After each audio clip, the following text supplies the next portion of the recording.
Our talk is entitled Functioning Fast, and that's with, the speed at which these threats are moving. We see threats that are moving fast and they don't bother with, the rules and regulations and, the pesky stuff called the law that we're all worried about. They just, pass on that. So what are some of the things that the government can do, Teresa, that can move them to the speed of which the threats are moving? So first, let me say I'm really pleased to be here this morning. Thank you for having me, Greg. I agree with you. I think we're in a race. We're in a race to get our technology into operations faster than the bad guys. I'm old enough to remember when the government was spending more money on research and development than the private sector, but that's not the case today. And the private sector is worldwide companies, so they're providing their technology not just to us, but to everybody in the world. And so our ability to get that technology into operations faster is what's going to give us the advantage. And I think there's two things that the government can do today that would make a difference. And the first is to take that technology and not just get it into operations at the pointy end of the spear, but get it into that back-end process. Get it into the security accreditation process that you go through to get the technology into those front-end operations. Get it into the policy process. We just heard Grant talk about new policies that are emerging.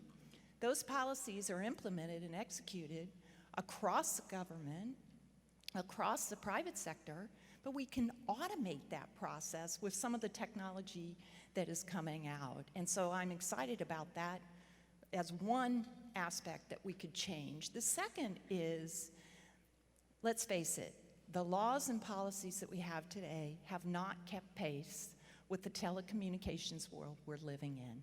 And we need to fix that. We need to fix that so that we can more quickly delegate operational decisions, more efficiently and effectively share information.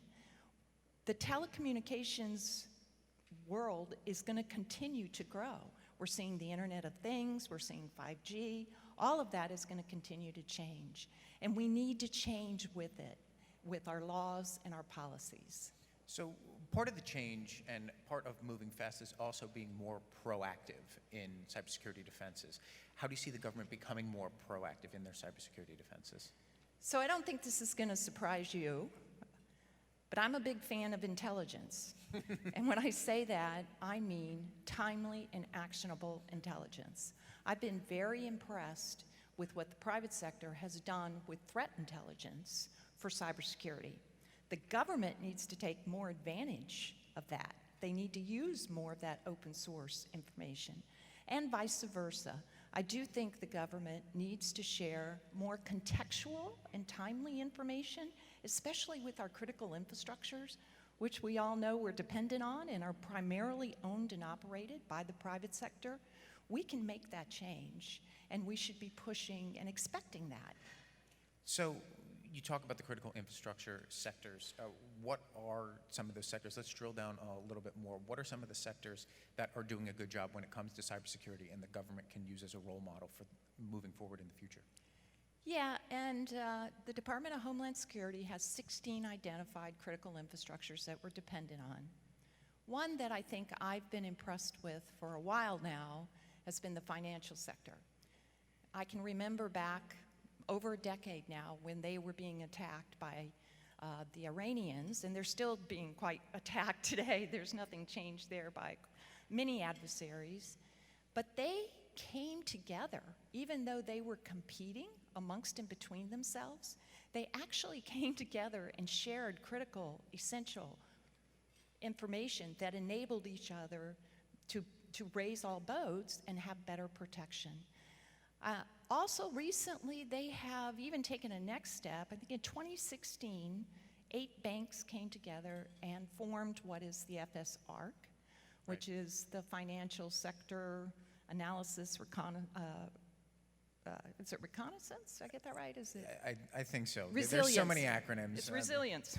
There we go. It's resilience, because then when they came together and 8 more banks did join them afterwards, There's two things that they're doing there differently. They're collaborating on a more daily basis, and they're also conducting operations to test their security across the sector. And I think those are good examples of what we could be doing within the government across agencies. So let's talk about data resiliency for a minute, because I feel that so much of what needs to be protected obviously falls with the data. We can talk about networking a little bit later, but the data is really the crown jewels of what so many federal agencies sit on. From a data resiliency perspective, what do you think needs to change or what needs to be enhanced? Well, it is all about the data, and we are seeing a tremendous growth in data. I think the last numbers I looked at is they're expecting 175 zettabytes by 2025. A zettabyte is 1 million gigabytes. Multiply that by 100. That's a lot of data, right? That's a lot of data.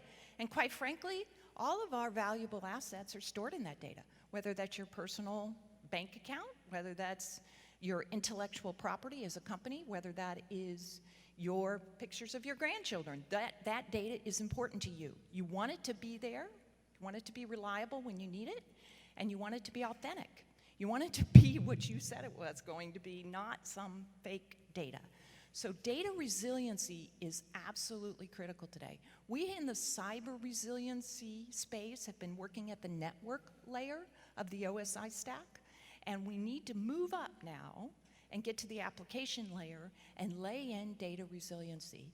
And we are going to have to do that considering all the policies that are emerging around data, ensuring that we can protect special data, your personal, private information needs special care. So knowing what that data is and protecting that first and foremost as you build your data resiliency capability, I think is going to be very, very critical.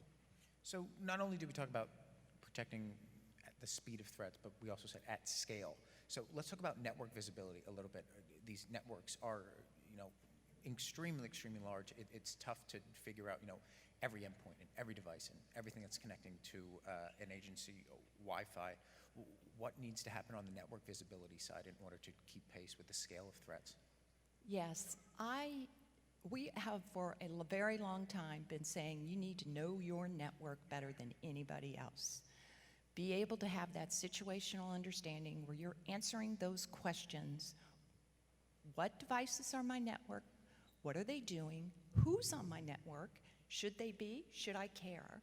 Those kind of questions are hard to answer in a dynamic network environment, to your point, Greg. And being able to visualize that in a very complicated sense is absolutely important to the analyst. There are several open source projects that I'm pretty impressed with for network visualization. I'll just mention one called CRViz that's really using circle visualization to be able to give you a dynamic picture of your network. So speaking of that platform, what are some of the other emerging tech that you see that is really having an impact on the way agencies and enterprises are moving with their cybersecurity posture? I'm excited about software-defined networking.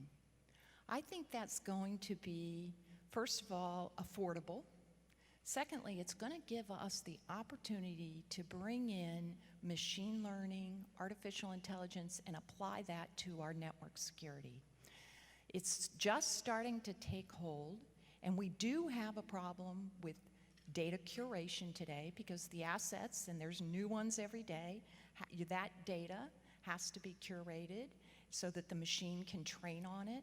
But there are several efforts, and there are several companies binding together to pursue those efforts that will eventually get us to the point where we can have networks that identify what's on them, identify what's important to be looking at, and really triage those for the analyst. So how do you see all of this working together? Because we were talking about the policy side of things and all the new policies coming on board, but how do you see that meshing with the new technologies that you're seeing come online as well? How do you think that needs to mature moving forward? Yeah, I think that's a good point, because going back to the laws and policies need to be updated, constantly updated though. I think that, the idea that we can pass a law and not have to touch it again in 10, 15, 20 years is really past us in the telecommunications world. So having those modernized and then being able to implement them in a way that is dynamic and in a way that's consistent is, I think, going to be hard, but there's technology that we can apply to that I don't think we're really thinking about today because we're so focused on sort of that front end, that pointy end of the spear.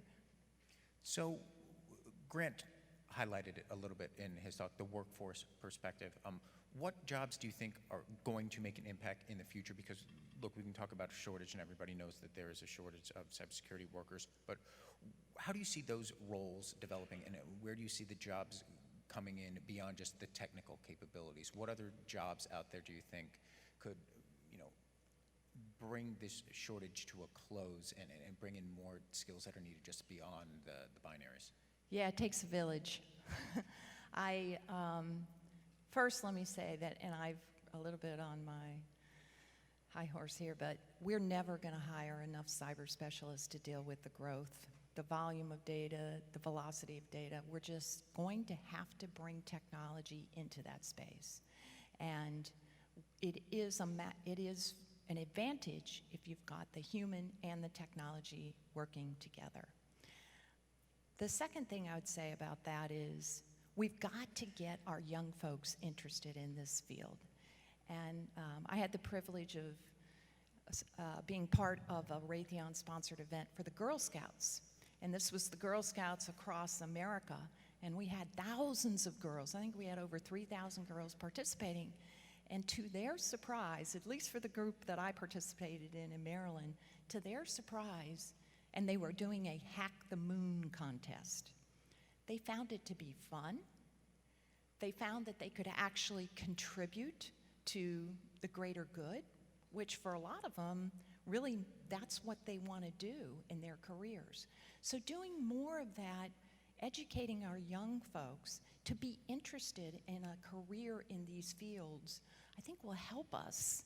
And I'm, big proponent of the women, especially pushing the women in this field, will really help us to diversify and have those right kinds of jobs, because I can't predict what the jobs are going to be in 5 years. I think it's just such a dynamic field, and I see disruption every day. And I think that's going to continue. So speaking of that disruption, if, we can talk about the younger side of things, but what about somebody that is looking to transition into a cybersecurity job? And, we've talked about cyber reskilling efforts, and there's a lot of open jobs of people already in IT. How do you see that as an asset for the government moving forward? Well, first of all, what the individual brings to the table is their experiences. So they're going to think about the problem differently just because they have a different background and they have different experiences. And the creativity that's needed, the curiosity that's needed in this space so that individuals are constantly asking questions, I think there's real value in diversity. And that diversity includes bringing people into this field that are maybe not like you. Great. Teresa, really appreciate you joining us today to talk about everything across the board here.